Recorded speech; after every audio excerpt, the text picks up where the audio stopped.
Okay, I'm Will Wagner, and I am starting my podcast called Degenerate Ramblers, and this is the first episode. I figured I'll start this one with what a lot of people are talking about now, and that's Tony Hinchcliffe's newest special, Man of the People, released right after his birthday on June 9th, 2026. Seems everything that Tony's a part of these days seems to cause a lot of ripples. He just got done with the roast of Kevin Hart a month ago, and his set was perfectly fine, except for the George Floyd joke. And I'm fine with jokes like that. But I mean, as like a public perception, everyone has a problem with that one joke apart from all of them. And that's always seems to be what happens with Tony. Okay, this happened at the MSG arena, the rally with Trump. Like, he told a bunch of hack jokes, sure, but what did everyone focus on?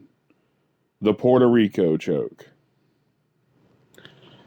And like, it just seems like that's just what keeps happening with him. And I don't think he's meaning for everyone to focus on one joke, but I guess that's what happens when you say a whole bunch of offensive things. People want to find the one. You know, like if he had like a completely normal, not super offensive, but just funny, some dark jokes or whatever, it would be harder to do that, or because it wouldn't be that big of a deal. But because like all of his jokes are roast, then they're going to be like, okay, well, which one of these is the worst, And that's, I mean, for me, that's kind of annoying. Because like the roast is, that's what it is, okay? And everyone keeps saying this too, like, they weren't supposed to be recording. And it wasn't supposed to be strangers. It was supposed to be friends, colleagues, people who like one another up on stage making fun of one another. And from what I saw with this most recent roast, the Kevin Hart roast, Chelsea was friends with Kevin, okay? But Chelsea wasn't friends with nobody else up there. Nobody liked her. She was up there pandering. She came up there with agenda. She came up there trying to stand up for comedy, stand up for these women, stand up for these people that she considers to be below her. Like she's not saying that, but she's saying that. And not only that, like, I mean, she's Chelsea Handler. Like she got big off of doing a late show that was basically like if you think about it, it was basically like how the roasts weren't supposed to be recorded. Like you're not supposed to get a view into like a comedy round table where people are just joking, making fun of one another, teasing one another, whatever. And that's what that became. So that's honestly, like just now I'm coming to that realization that, like it's actually pretty similar of a situation. So why the hell is she like, being vocal about it? But anyway, she's not like someone who's even got her finger on the pulse of comedy. Okay, like she like Tone or like Kevin, Kevin just put him on the Funny AF show, or put her on the Funny AF show. I guess it's like a favor, because like she helped him coming up. But like maybe that gave her a big head. Maybe that made her think that she knows things or something. I don't know what. I think Kevin kind of messed up with that. And I also think Chelsea messed up with what her agenda was during the roast. Okay, because she went up there just Like I said, she was just trying to shit on everybody. I mean, she completely ignored Shane's disarmament of her whenever he went up there and said like she went to like she hung out with Epstein like on a private like small dinner gathering type thing. Like it wasn't even like a big party. Like she knew everyone there. It was intimate, which he did because of what he had seen her do earlier in that day, because they did rehearsals, I think, for the first time earlier in the day. So he was like, all right, well, screw her. She's going to come at us like this. Like, you know, like, screw this. Like I said, she wasn't even up there trying to, like, roast. She was up there just trying to be mean and say really weird things, like calling Tony a Nazi and saying that she's grateful that her desperate elevator never stopped on any one of their floors, which makes absolutely no sense because it would have been the other way around. Back then, Chelsea was the big person and they would have stopped on her floor. So, like, you know, that also makes no fucking sense. But she's going to have the audacity to make an Epstein joke when she actually, like, okay, so her joke was, one of her jokes was, thankfully, on top of the desperate thing, it was, she also said, thankfully, none of you guys have your own island. Like, how? Like, that's literally why Shane did that, okay? Because he heard all those jokes earlier in that day and said, is this bitch for real? Is this bitch for real? Like, invoking Epstein? And, like, like, what? So, I mean, I guarantee you that's exactly what happened. I've never even heard that's what went down. But I know that's what went down. It's the only thing that makes any sense. So anyway, like I said, like most of her set wasn't even jokes. Like she was just trying to be fucking a little bitch and get people mad at her or get people on her side and try to be relevant again. Which I don't know if you heard, I'm about the only person still talking about her ass, and I'm just now starting my brand new podcast.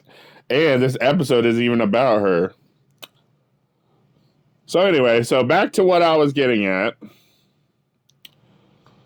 Is that Tony's thing is roasting. And Tony always gets in trouble for things he says, okay? The difference that's happening right now with this special versus what happens with him before versus what happened with him in 2019.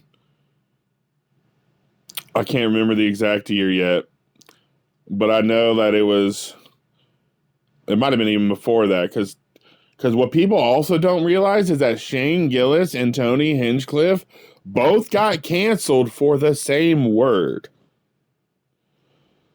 Okay. So, and it was, again, jokes that they were making.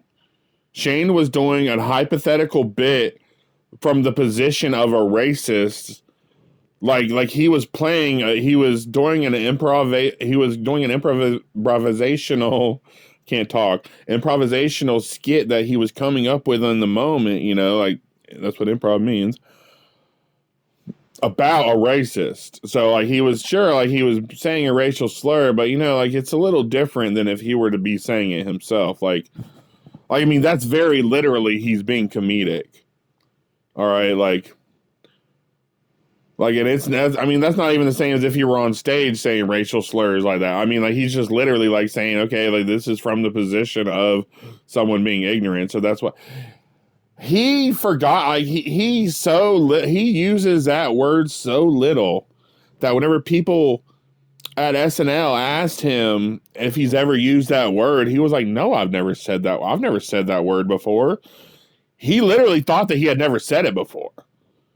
Like that, I don't think that that's an accident. I don't think that he was saying that to defend himself, like to try to hide from it. I think that he was literally like, I don't think I ever said that word.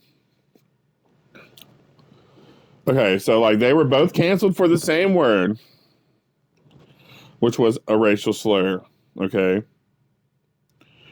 The CHNK word that you call Chinese people. That's what he said. Okay. With the I in the middle.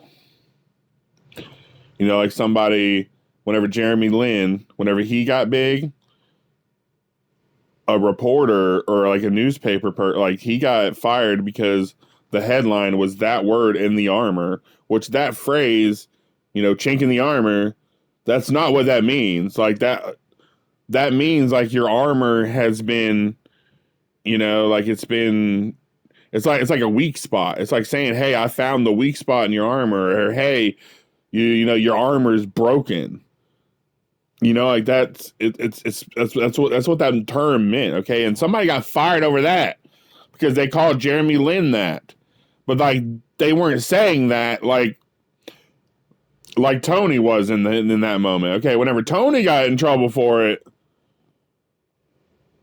it's hard for me to defend Tony whenever he got in trouble for it. Because he was literally calling the guy that as himself. He was taking that position. He was roasting homeboy's set that he did before him and literally was calling him that word. Okay, like I can't defend that, okay?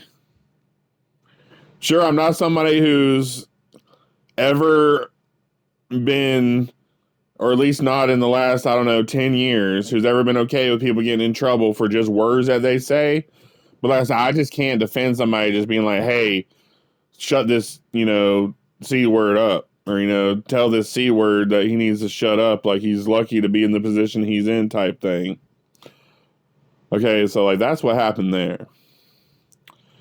And now with Man of the People, like I said, I don't even think anyone's really truly mad at the content of the jokes. They're just mad at the laziness of it. I mean, motherfucker's so lazy that he's either accidentally, through just hearing it multiple times, or purposely started out his fucking special with a joke that a comedian named Shelby Morgan did on his show in front of him, on his stage, on Kill Tony. And no one's even saying that the joke is so fucking clever that it's, you know, no one's like trying to say that it's just so original, like, oh my God, he should be fucking dragged for it. But if anything else, it is an indication of how fucking out of touch he is. I mean, he literally goes around bragging about how he watches nothing. How can you do that? How can people like Dane Cook? I'm sorry, man. I used to love Dane Cook. You know, I still respect him as a person. But how can Dane Cook go around saying that he doesn't consume anyone's comedy? He doesn't watch other people's. He doesn't do any of that. You have to. You have to do that. You have to keep up with what's being said, what's happening. Dane Cook said that he told me direct, he said that he has never watched anybody's specials live or anything, or like on the, sorry, not live, but like on the TV or on the computer or on their phone. Sure, maybe when he was a kid or something, I'm sure he's watched something on TV, but, you know, in the last 40 years or however long, 30 years it's been that Dane Cook's been working, what people also don't realize is that whenever he blew up, he was 40 years old. You know, wearing like the, you know, like the spiky stuff and like being like he was a 40-year-old man then. So now he's in his like 60s, okay? So, but anyway, like I don't even get what I was trying to say. But anyways, like people like Dane Cook, people like Tony Soprano, people like Tony Hinchcliffe, people like Tom Segura. These are all three comedians who say, I do not consume other people's comedy. I don't watch comedy hardly. I don't, you know, And Tom Segura, sure, it's an easy joke to make, but he did a joke that Nate Bargatze did on Nate Bargatze's Comedy Central Presents. Like, I don't even know how long ago now. Maybe 20 years ago now, 15 years ago. I'm not sure how old the special is. Nate's opening joke is about how he says he'll tell people he's from Tennessee, and people will say, oh, yeah, man, I got me a fucking cousin. He's down from Alabama. Something like that. I mean, obviously, he didn't even say the swear words because he's Nate.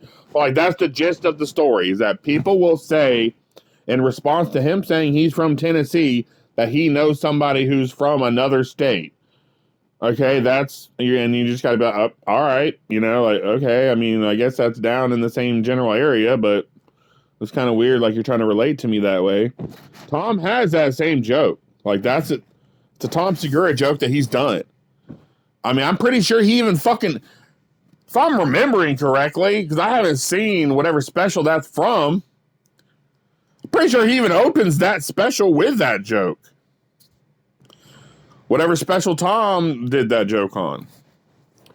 Okay, and staying on the subject of Tom, Dan Soder has a joke about how if you see a drone at a wedding in America, that means something totally different than if you see a drone in a third world country. Tom Segura's latest special teacher, one of his first jokes he says is that same joke, except for he uses fighter jets. He says, fighter jets at like a college game, that's like a lot of cheering, a lot of whooping, blah, blah, blah. But everywhere else, besides in America or whatever, or besides at a wedding, same kind of idea. Everywhere else, fighter jets mean something bad. That's the same fucking joke, okay? You just changed it around. And like I said, I don't even think that they stole. I just think that that's how out of touch they are. That they don't remember that they're or they don't realize that they're hacks or that they're becoming hacks. Okay, and what people don't realize also is what a hack is. A hack is somebody who does easy jokes for easy laughs, and they get them. Like that's what a hack is. And most of the time, it's people who don't even realize that that's what's being done. And it's people like me who realize it, and we try to be like, hey guys, I just want y'all to know that that's somebody else's bit. It's been done before, whatever. And then I end up pissing people off because of that shit, I'm not going to name another example, but I've had that happen with a big comedian where his friend did a joke and it was literally word for fucking word as somebody else's joke. I told him about it and he got mad at me first. He was like, man, what the fuck, dude? That's kind of crazy that you're coming at me like that. Like, you got some, he literally said, I think he even said he got some balls coming at me. Like, accusing my friend of being a joke thief. Like, dude, like I wanted to hear it. Like I wanted to be at your theater show and hearing homeboy do someone else's joke. And the only reason that I even remembered that joke that I heard was because I had a tag to it that I had came up with and just recently commented on Facebook. You know what I mean? Like, I didn't want to remember that shit.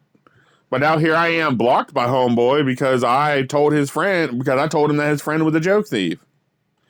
And I was coming at it like from a place of like, hey man, you should know before anybody else does that this is happening. So you should maybe like, try to get ahead of this thing. That's what I was doing, dude. I even told him in the message, I was like, man, dude, you're getting mad at me right now. You're kind of shooting the messenger.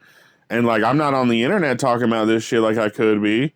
And even right now, I'm technically, I'm not because I'm not naming names. But like, I could have just done that instead, right? I could have just went online, made a post, said, hey, this is what happened, y'all.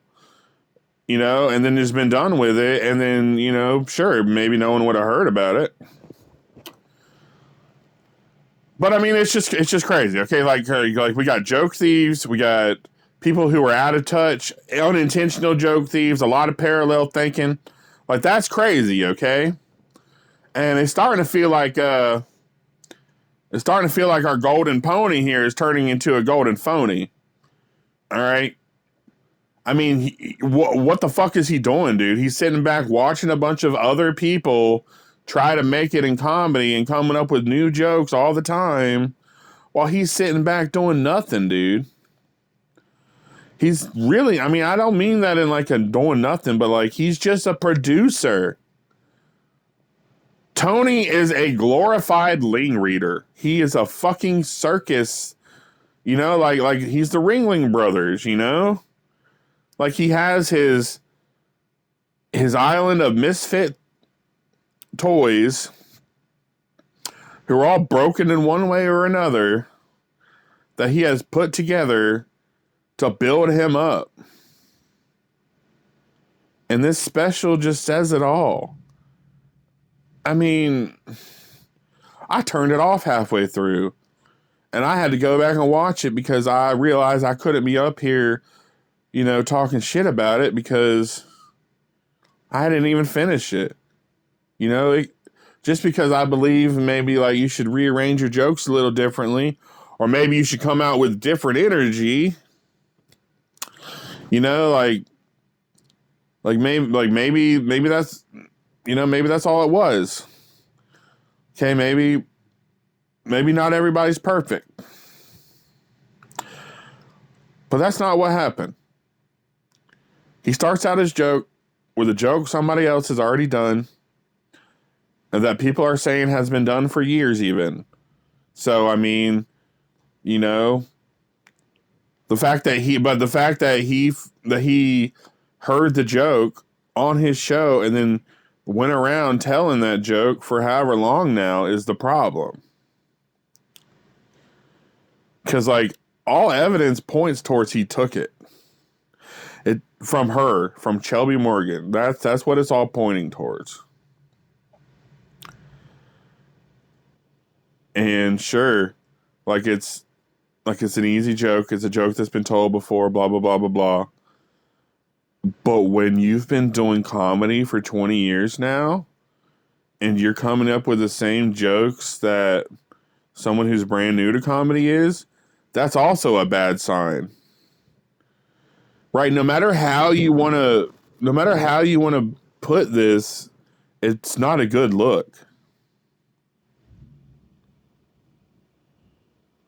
Like he stole the joke on purpose from a newer comedian, or he came up with it subconsciously because he heard it multiple times on his show, or he just thought of it on his own and it was just that lazy of a joke that he just did it anyway. You know what I mean? It's like no matter how you want to come at me with this, like it's just it's indefensible. And you shouldn't be like, I don't watch other comedians. Like, you need to. It's like whenever Jay-Z goes around saying, I don't write. Or whenever other people say that Jay-Z doesn't write. Motherfucker, we can tell you don't write, dude. I'm sorry, like, I got respect for the guy, but, like, he's not exactly a master lyricist, okay? Like, that'd be like me doing comedy and not writing, okay? Like, you have to do, you know, there's certain things that you kind of have to do to keep up with things. All right, like I've been doing comedy since December 18th, 2025. First time I ever did comedy. I've been writing for almost 5 years now, but I was just scared. I never did it, okay? So I wrote for 4.5 years before I ever touched the stage, basically. But I was still calling myself a comedian. I had made a Facebook page. I was saying, look, this is what I want to do. You know, this is me. I'm telling the world this is what I want to do. Like, I'm not saying it. I'm not just saying it. I'm not just saying it without even writing. I mean, if I hadn't have been doing anything, if I had just been watching sports, watching freaking Tony, whatever, Tony Soprano, you know, watching The Sopranos, watching regular TV, watching things that aren't even funny except for maybe occasionally. And then I had been saying I wanted to do stand-up, and then I went out and tried to do stand-up. Do y'all know how bad I would have fucking bombed? Like, I don't care what nobody fucking says, okay? Sure, if you just want to go out there with no thought before of I want to do comedy without hardly ever consuming it, and you want to go out there and do your open mics, sure, like, that's fine. But you're going to struggle. And you're going to struggle in a way that, like, it's going to make you maybe not want to do it again. You literally have to, like, consider these specials as master classes for one way or another. Even freaking Tony's most recent Man of the People class is a master class.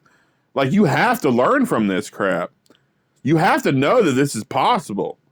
You have to see what other people do and realize that's what you don't want to do. Like, he had the energy of a Mark Maron special. Like, you guys realize that shit, right? Like, he came out so low energy, I can't even... Like, I'm truly baffled by it, because I have seen him live, using the God mic, saying, all right, everybody, let's get this show going. All right, everybody, give me a round of applause. Yeah. All right, we got Cam Patterson coming out. We got David Jolly coming out. We got Hans Kim coming out. And then we got me coming out. Are y'all ready for that? All right, like, come on, Cam. You know what I mean? Like, and he was energized. He was, you know, and he knows that. He knows that he's got a conductor, and he knows that, like, the energy of the room matches you, especially Tony. There's something about Tony. He's got the conductor energy, like I said, like the composer energy, the maestro energy, whatever, the conductor, you know, like he's not only like a train conductor, he's an orchestra conductor, you know, he's conducting the show, he's producing the show, he's directing the show, he's literally spinning a bunch of plates. And he's used to just saying hack replies to people. Hack, easy, roast replies to people. In fact, so many times, like, someone else will say something and he's like, I was going to say that too. Or, yep, you beat me to it, blah, blah, blah. But, like, it's almost like he's proud of that. Like, you're proud that you came up with the same joke as somebody else. For example, like, let me just give a quick little example of what I think is hack and what I think you could do to make it less hack.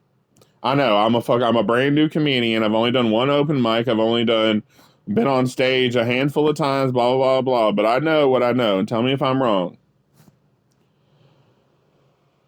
Martin Phillips shakes a lot. Like, that's his whole thing. And not his whole thing. Like, no, like, I love Martin. He's my boy. Like, he's offered to give me guest spots and stuff. Like, we're cool. Well, Martin Phillips, he shakes. And I don't know if he has cerebral palsy. I'm not sure exactly what he has. I'm sure that's what he has. But that's his whole thing, right? So I don't remember exactly what the context of the joke was, but I just remember telling online, I told Martin, I said,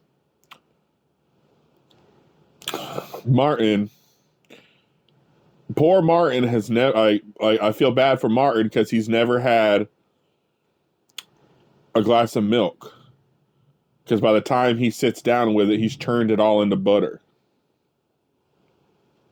That was a joke I came up with, and I commented on it on Instagram. He replied right away and said, dude, that's really funny. You should do roasting. That was one of the first validations I ever had from anyone outside of, like, friends, family, or whatever, that I was funny and I should do comedy. That one comment on Facebook.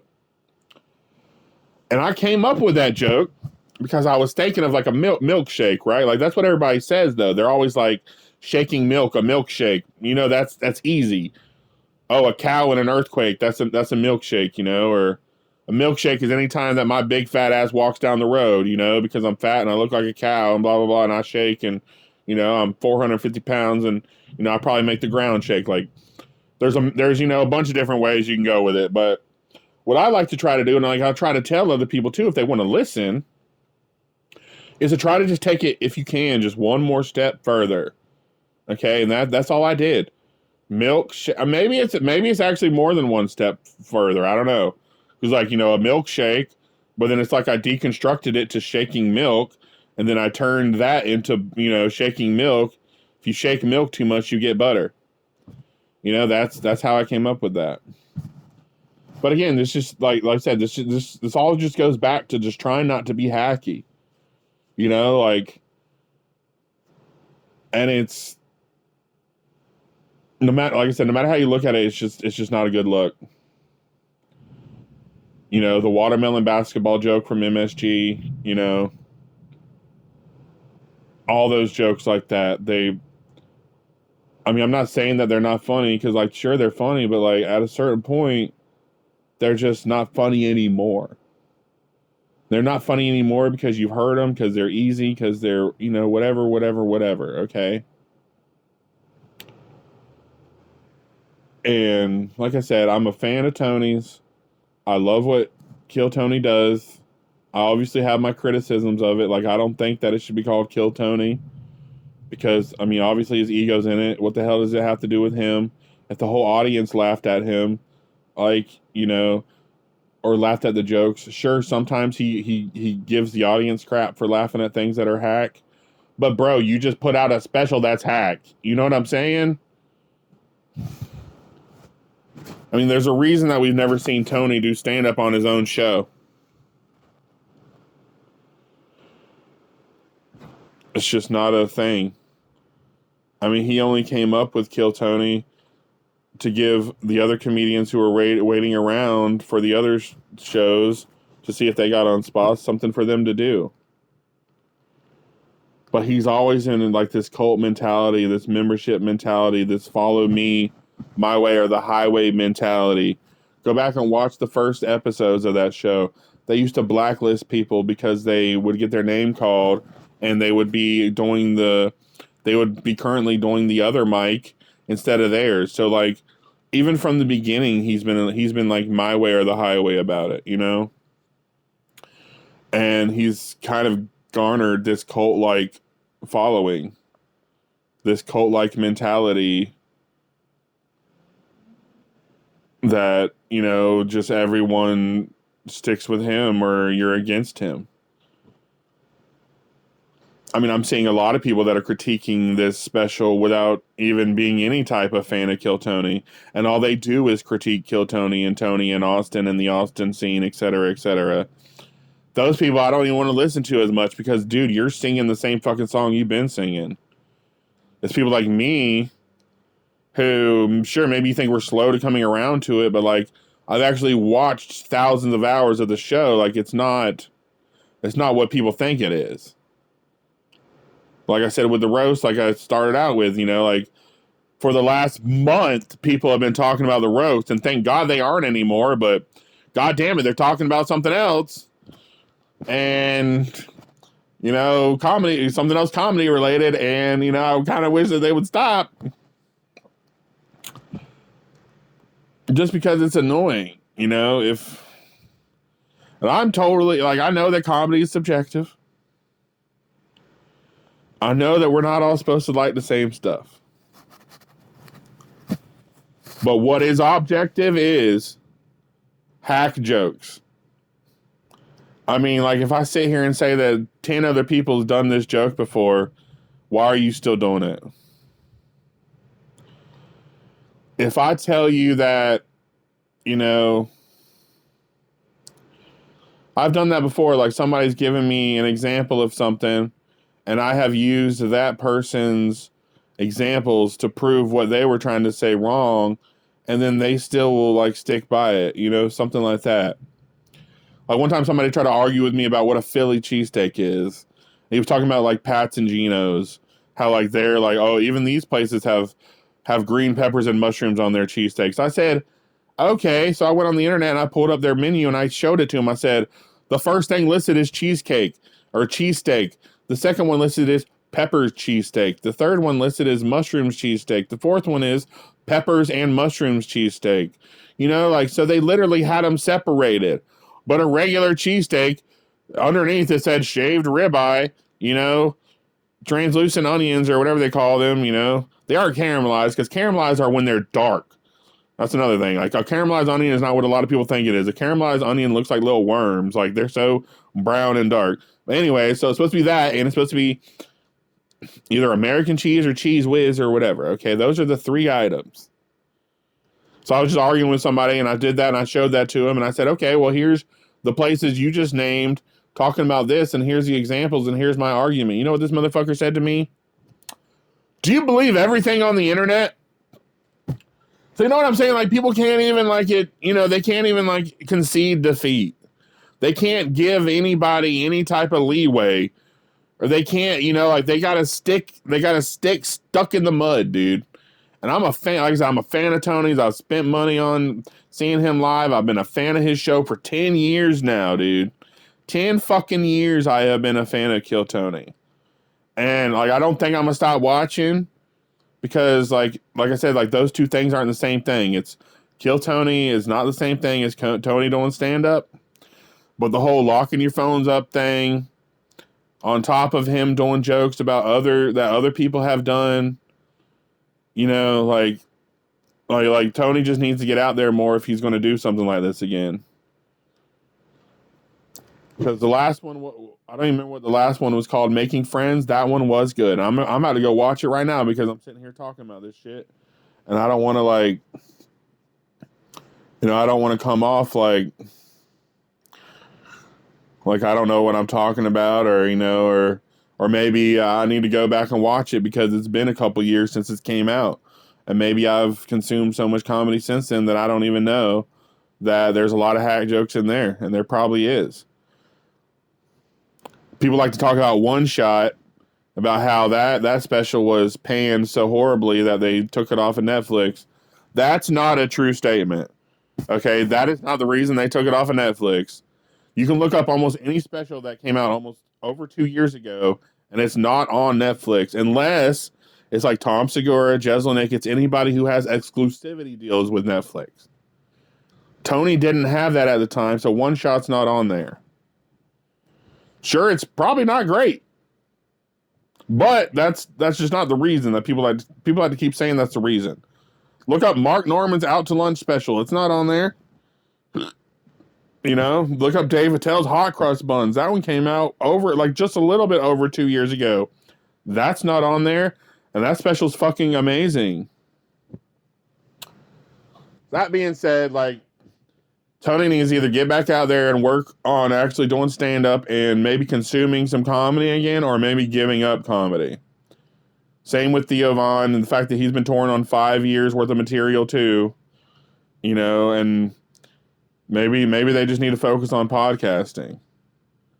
I mean, that's what Jay Leno did.